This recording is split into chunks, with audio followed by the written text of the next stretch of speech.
할렐루야. 인사 나누겠습니다. 반갑습니다. 참 잘 오셨습니다. 네.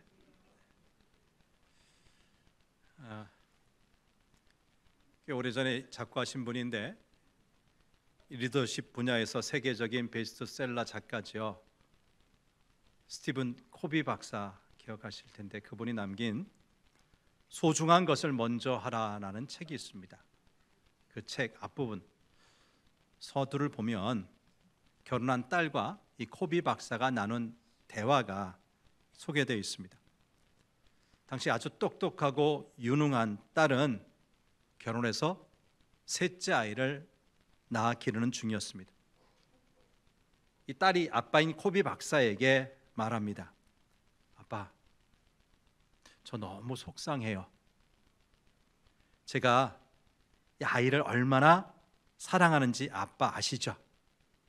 하지만 이 아이는 말 그대로 제 시간을 몽땅 뺏고 있다고요. 전 정말이지 다른 일을 하나도 할 수가 없어요. 제가 꼭 해야 할 일이 너무너무 많은데 말이죠. 아이를 낳고 기르느냐고 호비 박사의 딸이 아무것도 못하고 있다는 불평이었어요. 이 딸의 말을 들은 아버지가 이렇게 대답합니다. 딸아, 그냥 마음을 편하게 가지렴. 편안한 마음으로 그 아이를 즐기려무나.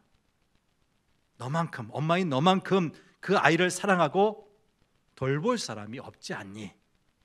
그렇다면 이 아이를 돌보는 것이 제일 중요한 일이야.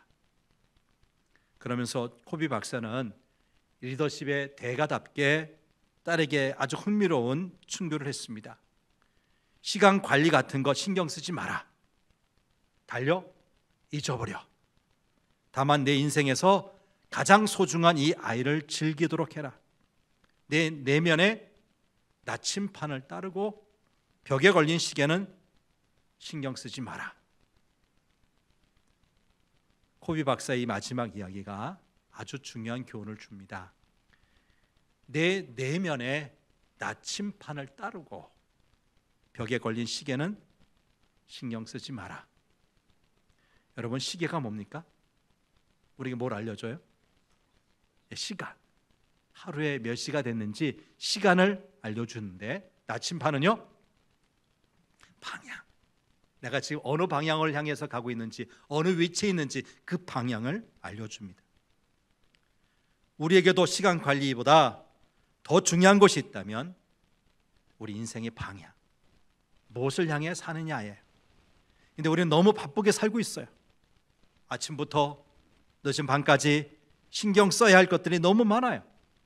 그러나 참으로 가치가 있고 의미 있는 인생을 살려면 단순히 바쁘게 움직이는 것보다 올바른 방향을 따라 살아야 한다는 거죠. 여러분, 게으름은 피우라는 말씀 아니에요? 열심히 사십시오. 근데 바른 방향으로, 올바른 방향으로 여러분의 삶의 방향, 그 항해가 이루어지게 되기를 축복합니다. 오늘 우리는 사순절 5번째 주일을 맞이했어요. 오늘의 본문이 속해 있는 1절, 요한복음 12장 1절 말씀 보니까 예수님께서 6월절 엿새 전에 어디로 오셨다고요? 베다니라는 마을에 오셨음을 말하고 있어요. 베다니는 예루살렘으로부터 동남쪽 약 3km 지점에 있는 작은 마을인데, 우리가 잘 아는 것으로 마르다와 마리아 아시죠? 그의 오라버니 나사로 아시죠? 이 나사로가 죽었다가 다시 살아난 그곳으로 유명한 곳이에요. 이 베다니는 고통의 집이라는 뜻인데요, 이러한 공간적인 배경, 고통의 집이라는 이 공간적인 배경은 6월절 어린 양이신 예수님께서 고통당하고 십자가에 죽으시는 6월절이라고 하는 시간적 배경과 너무 잘 어울리지 않나 싶어요. 근데 이어지는 2절 말씀 보니까 원수의 목전에, 다른 데도 아니고 원수의 목전에 베풀어진 잔치상을 즐기시는 예수님의 모습이 나와요. 거기서 예수를 위하여 잔치할세. 여러분, 보통 사람이라면 자신을 죽이려는 사람들 앞에서, 그리고 자신의 죽음 앞에서 어떻게 잔치를 즐길 수 있습니까? 그러나 예수님께서 대속을 위한 죽음이라고 하는 것은 비참한 희생양이 되는 것이 아니라 하나님의 영광이 성취되는 것이었어요. 예수님이 예루살렘 성으로 들어가시는 것도 우리 하나님의 영광과 관련이 있고요, 마침내 십자가에 달리고 승천하실 것도 마찬가지입니다. 오늘 본문의 말씀과 사건은 그 다음날, 이 베다니에 들어온 그 다음날, 곧 예수님이 예루살렘에 입성하신 날에 있었던 일입니다. 아마 다음 주에 해당되겠죠. 다음 주일이 이제 고난주간 종료주일이거든요. 이미 각처에서, 이스라엘은 물론 해외에서 유월절을 지키기 위해서 몰려든 각양각색의 인파가 예루살렘이란 도시를 가득 채우고 있었습니다. 무슨 일이 터질 것만 같은 분위기였습니다. 분명 모여든 이 무리들은 명절에 예수님이 예루살렘으로 오신다는 소문을 듣고 들뜬 마음을 가라앉히지 못하고 있었습니다. 급기야 그들은 예루살렘으로 오시는 예수님을 맞으러 길거리로 뛰쳐나갔습니다. 그리고 손에 종려나무 가지를 꺾어 들고 크게 외칩니다. 요한복음 12장 13절 하반절 말씀 같이 읽어보죠. 시작. 호산나, 찬송하리로다. 주의 이름으로 오시는 이 곧 이스라엘의 왕이시여 하더라. 많은 사람들이 손에 종려나무 가지 들고 이렇게 호산나 예수를 외친 그 환호한 이유가 무엇일까요? 그것은 그들이 예수님을 유대 민족의 메시아로 세우고자 하는 열망 때문이었을 겁니다. 놀랍게도 요한의 증언을 보면 예수님께서 말이 아닌 나귀 새끼를 타고 예루살렘으로 입성하신 이유가 다른 복음서 기자들의 증언과 사뭇 결이 달라요. 사도 요한은 예수님께서 열광의 도가니가 되어 자신의 예루살렘 입성을 환영하는 수많은 인파의 의도를 간파하신 다음 일부러 의도적으로 나귀 새끼를 타고 예루살렘에 오셨다고 밝히고 있어요. 다시 말씀드려서 요한은 예수님이 자신을 유대 민족의 메시아로 옹립하려는 사람들의 그 환영 달가워하지 않으신 거예요. 좋아하시지 않은 거예요. 그래서 그것에 대한 저항의 방식으로 나귀 새끼를 타고 예루살렘에 오셨다고 증언한 것입니다. 그렇게 열광하는 무리 속에 뜻밖에도 아주 조용하게 예수님을 찾아 나선 사람들이 있어요. 오늘 보면 20절, 21절 말씀을 같이 보죠. 어떤 사람이 찾아왔는지요. 시작. 명절에 예배하러 올라온 사람 중에 헬라인 몇이 있는데 그들이 갈릴리 베세다 사람 빌립에게 가서 청하여 이르되 선생이여 우리가 예수를 비옵고자 하나이다 하니. 헬라인 그러니까 유대 사람이 아니에요. 이방인인데 그들은 유대교로 개종한 것 같아요. 그들이 유대인의 최대 명절인 유월절을 맞이하여 유대인과 똑같이 예배하기 위해서 예루살렘에 올라왔어요. 그러나 이들이 어디서 왔는지, 왜 지금 예수님을 만나려고 하는지, 그 목적이 무엇인지 오늘 본문은 소개하지 않습니다. 아무튼 이 헬라인들이 예수님께 왔는데 직접 예수님께 나오지 않고 빌립이라는 제자에게 예수님을 만날 수 있도록 도와달라 청을 넣었어요. 이처럼 그들은 신사적 사람들, 서양의 예절을 아는 사람들, 막무가내로 만나달라고 하는 사람이 아니라 격식을 갖춰서 예수님을 만나고자 했던 사람들이죠. 그들이 빌립에게 가서 선생이요 우리가 예수를 배우고자 합니다 하였고요. 그러자 빌립은 자신의 동양 베세다 사람 안드레에게 가서 이 사실을 알렸고, 그 이후에 이 두 사람 안드레와 빌립이 다시 예수님께 가서 헬라 사람들이 찾아온 것을 말씀드렸습니다. 예수님의 일생을 놓고 보면 유대인들이 아닌 이방인들의 방문을 받은 그 경우가 몇 번 있어요. 그 중에 한 번은 예수님이 베들레헴에서 탄생하실 때에 동방으로부터 박사들이 찾아와서 황금과 유향과 모략이라는 선물을 드리면서 경배한 일이 있죠. 그리고 지금 예수님 마지막 죽음에 이르게 되었을 때 몇 명의 헬라인들이 찾아와서 예수님 만나 뵙기를 청했던 것입니다. 과거 동방 박사들의 방문이 메시아의 탄생을 알리는 사건이었다면 지금 이 마지막 헬라인들의 방문은 예수님께서 영광을 얻으실 때 곧 십자가의 죽으심을 알리는 사건이 되고 있어요. 근데 예수님은 이 헬라인들이 찾아와 만나 뵙기를 원한다는 말을 듣고 마치 동문서답하시듯 말씀하세요. 우리 같이 23절 말씀을 보겠습니다. 뭐라고 말씀하십니까? 시작. 예수께서 대답하여 이르시되 인자가 영광을 얻을 때가 왔도다. 헬라 사람들이 예수님을 만나기를 원합니다. 이 소식을, 이 이야기를 들었는데 거기에 대한 반응이 예수님 뭐예요? 인자가 영광을 얻을 때가 왔다는 말씀이에요. 앞뒤 맥락이 없어요. 동문서답 같아요. 도대체 무슨 때인가? 구약에서 지혜 문학이라고 알려진 전도서가 있고요. 그 중에 3장 1절과 3절 말씀을 같이 보겠습니다. 시작. 범사의 기한이 있고 천하 만사가 다 때가 있나니 날 때가 있고 죽을 때가 있으며 심을 때가 있고 심은 것을 뽑을 때가 있으며 죽일 때가 있고 치료할 때가 있으며 헐 때가 있고 세울 때가 있으며. 우리 사람에게는 다 때가 있답니다. 그러니까 그 때를 잘 분별하여 때에 맞추어 살아야지만 평탄한 인생, 복된 인생 살 수 있다는 것 아니겠어요? 근데 예수님께서 인자가 영광을 얻을 때가 왔다 말씀하세요. 자, 마가복음 1장 15절 말씀을 봅니다. 마가복음 1장 15절 시작. 이르시되 때가 찼고 하나님의 나라가 가까이 왔으니 회개하고 복음을 믿으라 하시더라. 예수님이 공생애를 시작하시면서 첫 번째 하신 말씀이 때가 찼다, 때가 찼다는 말씀이었어요. 이것은 분위기가 무르익었다는 말일 텐데요, 역사적으로, 사회적으로, 그리고 정치 문화적으로 모든 환경이 메시아의 사역을 시작할 때가 되었다는 뜻일 겁니다.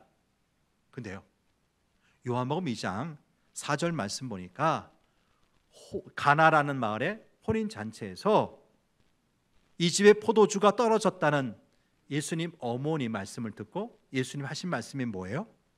여자여, 나와 무슨 상관이 있나이까? 내 때가 아직 이르지 아니하였나이다. 아니, 조금 전에 마가복음 1장 15절에서는 때가 찼다 하셨는데 지금 요한복음 2장 4절에서는 내 때가 아직 어떻게 됐다고요? 이르지 아니했다는 이야기예요. 예수님께서 복음을 전하시고 말씀을 가르치시는 이 말씀 사역을 제쳐두고 그냥 이적과 기사를 행하여 자신이 메시아임을 드러내는 것이 시기적으로 아직 성숙되지 않았다는 그런 말씀일 겁니다. 요한복음 7장 3절 4절 말씀도 보겠습니다. 시작.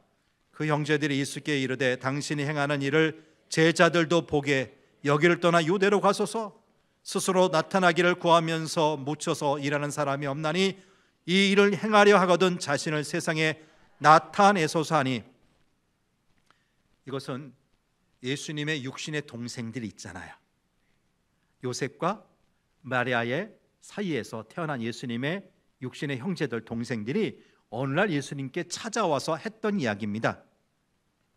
사람이 크게 되기 위해서는 이처럼 시골에, 갈릴리 근처에 있는 이 시골에 묻혀 지내지 말고 큰 도시인 유대와 예루살렘에 올라가서 활동하여 이름을 알리라는 거예요. 여러분, 우리나라도 비슷한 그 말이 있죠. 말이 태어나면 어디로 보내고요?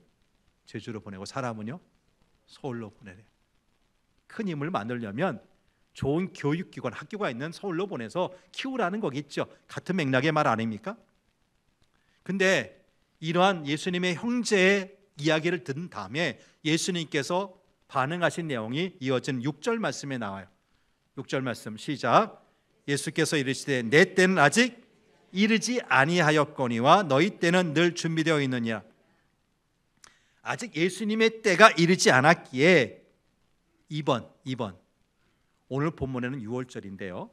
지금 요한복음 7장 말씀은 초막절에 임했을 때 이야기예요. 이번 초막절에는 내가 예루살렘에 올라가지 않겠다고 하시는 말씀이었어요.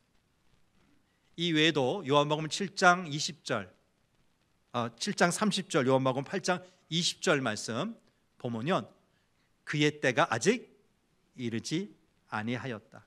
예수님의 때가 아직 이르지 아니하였다. 이 때에 대한 이야기가 연거푸 나오는 것을 볼 수가 있어요. 그런데 오늘 요한복음 12장에 와서 헬라인들의 방문을 받으신 예수님께서 인자가 영광을 받으실 때가 어떻게 됐다고요? 멀었다? 아니요, 이제 됐다. 인자가 영광을 얻을 때가 왔다 하셨어요. 예수님 말씀하신 인자의 때라고 하는 것은 죽음의 때임과 동시에 하나님의 계획이 이루어지는 영광의 때입니다. 아멘. 마침내 이 세상에 오신 예수님의 그 모든 것이 완성되는 그때, 그래서 하나님이 영광 받으시고 예수님 영광 받으시는 그때가 가까이 왔다는 거예요. 여러분, 그동안 예수님께서 얼마나 이 말씀을 하고 싶었을까요? 그런데 예수님은 제자들도 알아듣기 힘든 말씀을 이어가십니다. 24절 말씀을 봐요. 24절 시작. 내가 진실로 진실로 너에게 이르노니 한 알의 밀이 땅에 떨어져 죽지 아니하면 한 알 그대로 있고 죽으면 많은 열매를 맺느니라. 6월절이 돼서 하나님께 예배하러 올라온 헬라 몇 사람들에게 예수님께서 앞으로 있을 자신의 죽음에 대한 해석을 하신 거예요.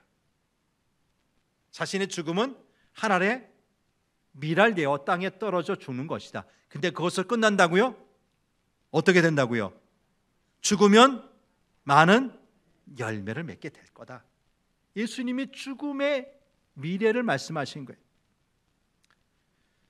당시 6월절을 지키기 위해서 예루살렘을 찾은 사람들 가운데 상당수가 예수님의 예루살렘 성 입성을 반겼습니다.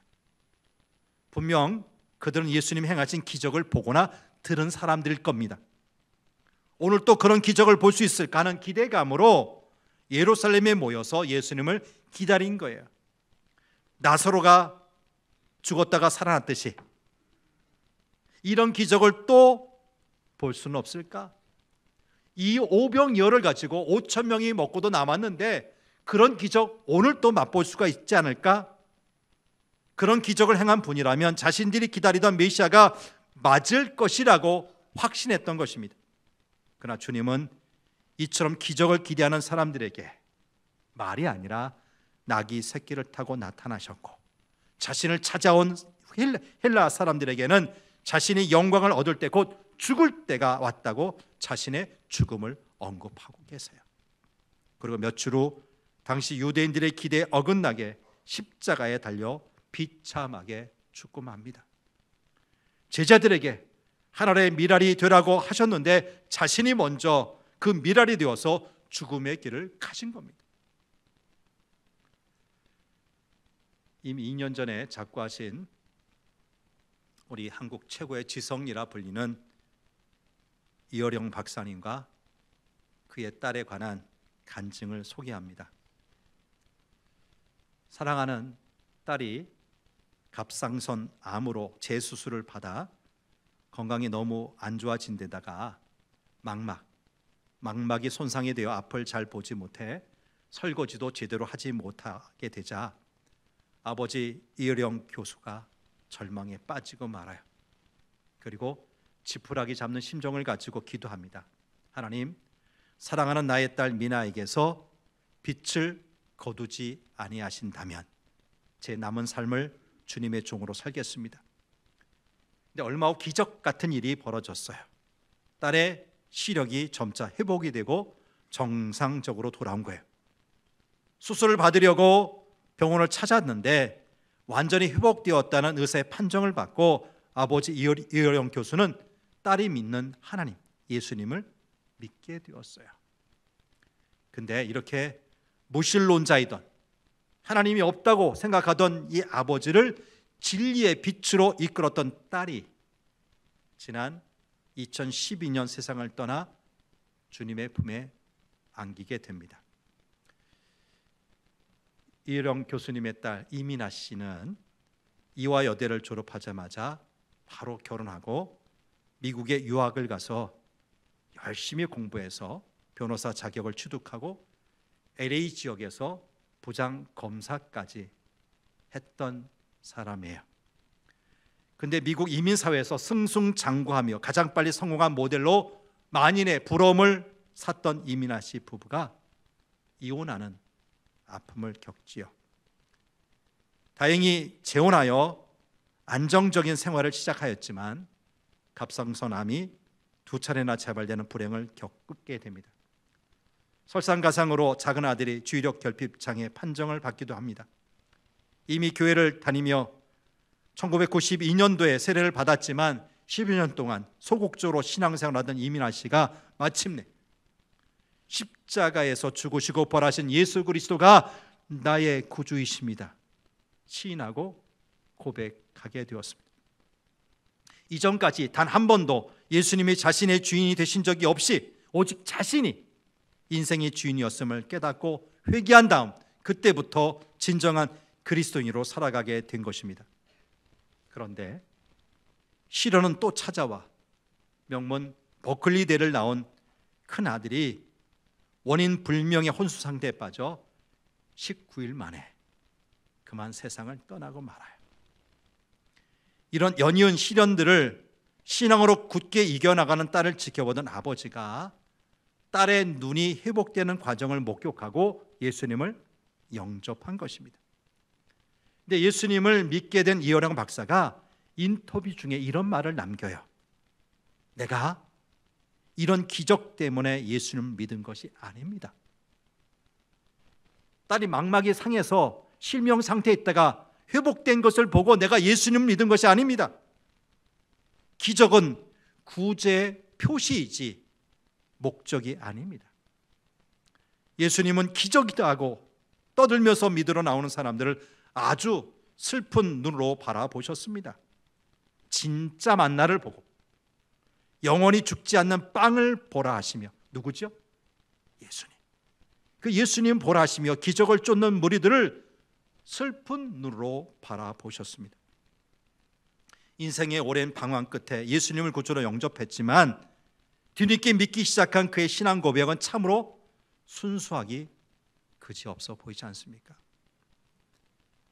예수님이 찾으시고 만나주시는 사람은 기적의 떡을 먹고 또 다른 기적을 기대하는 사람이 아니라 그 기적의 주인공, 기적의 주인이신 산떡을 바라보며 그분의 십자가 죽음을 나를 위한 죽음과 승리로 시인하는 사람입니다. 예수님은 신비한 기적을 보려고 찾아온 유대인들에게 영광을 얻으려고 하지 않으셨어요. 오직 순종한 아들로 인하여 아버지 하나님께서 영광 받으시기를 원하셨어요. 그리고 그 아들 예수님은 아버지의 뜻을 따라 땅 위에서 높이 들려 죽임 당하심으로 그 영광을 완성하셨어요. 이령 박사 부녀의 신앙 고백과 그들의 삶에 관한 이야기를 들으면서 하늘의 미랄이 되라 하신 주님의 말씀을 좀 더 이해하게 됩니다.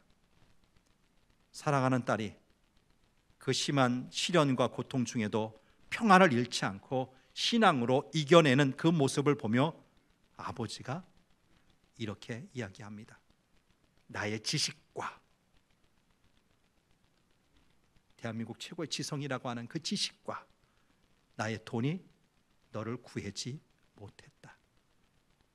정말 내가 주 안에서 편안함을 얻고 새로운 생명을 얻었다면 나의 무력함이 증명된 것이 아니냐. 그런데 내가 이 무력함에 매달려 지금까지 살아왔구나. 동행하자. 지금 자신은 없지만 내가 시력을 잃어가면서 본 그 빛을 예수님을 나에게도 보이게 해달라. 최고의 지성인이란 별명을 듣고 초대 문화부 장관까지 역임했던 아버지의 그 많은 지식과 돈으로도 딸을 구할 수가 없었는데, 그 딸이 주 안에서 새 생명을 얻어 평안함을 누리는 것을 보고 자신의 무기력함을 깨달은 것입니다. 그 평안함과 생명이 무엇인지 궁금해졌고 자신도 그 딸과 함께 그 길을 걷고 싶은 마음이 생겨났던 것입니다. 지금은, 당시를 말합니다, 지금은 자신이 없지만 내가 시력을 잃어가면서도 보았던 그 빛을 나에게도 보이도록 도와달라고 했던 이 아버지의 솔직한 고백, 아름답지 않습니까? 극한 고난 중에도 사랑하는 아버지를 전도했던 이 딸 이민아 씨, 마침내 검사직 다 버리고 신학 공부하고 목사가 되었는데, 그가 암으로 투병하며 육체적으로 죽어가는 순간에도 죽음을 두려워하지 않고 부활과 생명의 복음을 간절히 전했습니다. 자신보다, 엄마보다 먼저 하나님의 품에 안긴 큰아들 생각하며 아들처럼 사랑스러운 젊은이들에게 천국의 소망을 전하다가 영원한 그 나라로 들어간 것입니다. 죽어가는 순간에도 다른 이들의 생명을 살리던 그분은 세상을 떠난 후 지금도 여전히 수많은 영혼을 주님 앞으로 인도하고 있으니 땅에 떨어져 죽은 한 알의 밀알처럼 그의 삶이 정말 복되고 아름답지 않습니까? 예수님께서 십자가에 달려 죽으신 이후 이제까지, 지금까지 상상할 수 없었던 방식으로 영생의 열매들이 연이어 맺혀지고 있습니다. 처음에는 소극적이고 죽음을 두려워하던 제자들이 성령 충만함을 받고 전혀 새로운 사람들이 되었어요. 예수 그리스도의 생명이 그들 속에 심겨져 예수님의 사람이 되었을 때 그들은 그 생명의 씨앗을 또 다른 사람들에게 전하였습니다. 이렇게 새 생명을 이식받은 새 사람들이 또 다른 이들에게 그리스도의 생명을 전달했고요. 그러니까 성도의 죽음은 결코 죽음으로 끝나는 것이 아니라 또 다른 생명을 나누는 것이고 영생의 시작이 되는 것입니다. 여러분, 이 생명을 안고 있는 이 씨앗은 땅에 묻혀야 또 다른 생명을 만듭니다. 땅에 묻지 않고 서랍 속에, 찬장 속에 귀하게 모셔놓으면 이 씨앗 결코 열매를 기대할 수가 없어요. 오늘 본문 25절, 26절 말씀을 여러분 같이 한번 읽어주시길 바랍니다. 큰 소리로 시작.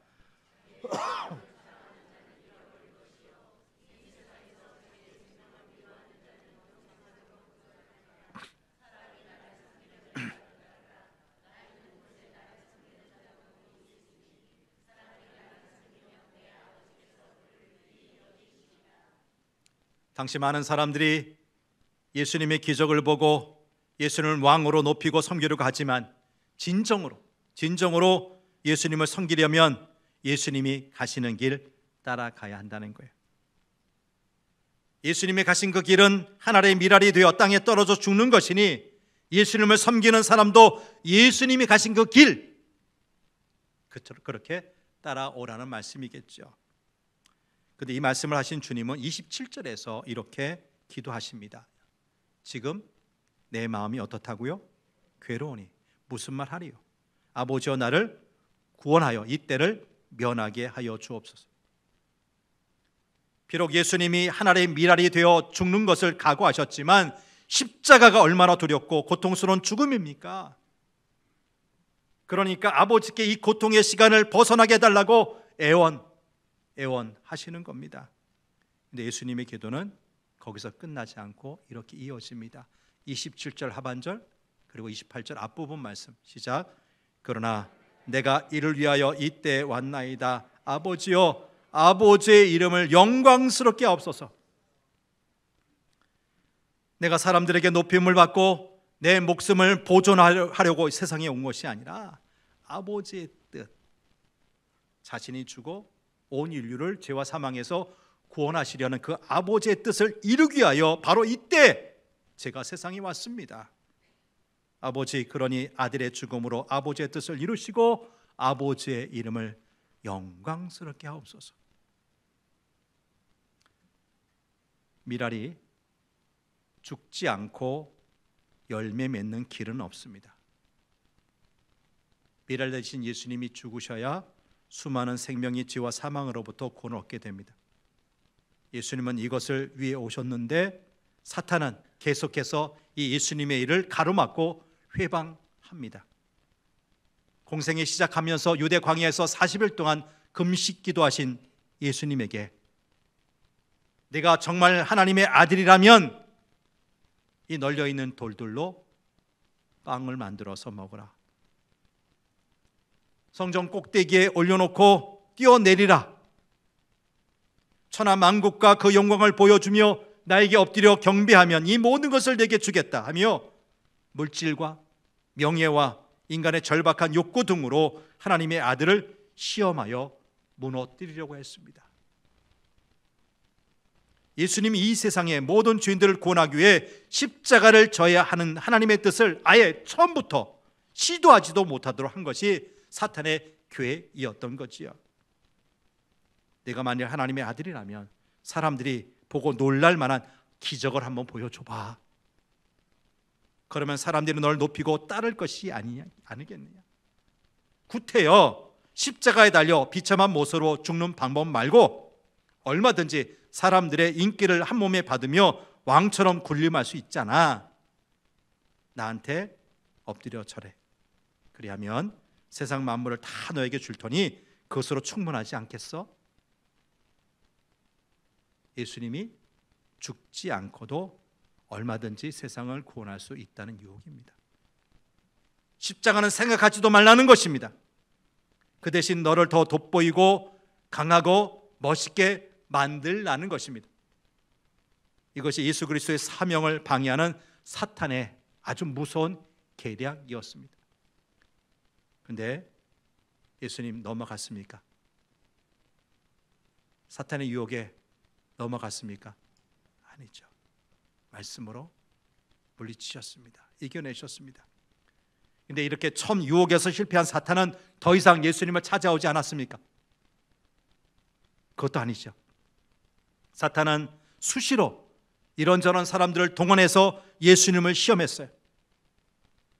기적을 맛본 사람들이 예수님을 억지로 왕으로 세우려고 몰려왔어요. 그때마다 예수님은 사람들을 피하여 조용한 곳으로 가셔서 하나님과 관계를 더 깊이 하셨어요. 기도하신 거예요. 나중에는 가장 가까운 제자 베드로를 부추겨서 예수님이 가시고자 하는 그 길을 가로막으려고 했어요. 주여, 안 됩니다. 어찌 주님께서 고난을 받고 죽임을 당하신다니요? 절대로 그러한 일은 있을 수 없을 것입니다. 예수님의 십자가 길, 죽음의 길을 가로막겠다는 것입니다. 그러자 예수님 베드로를 향해서 무슨 말씀하십니까? 자, 마태복음 16장 23절 유명한 말씀이죠. 시작. 사탄아, 내 뒤로 물러가라.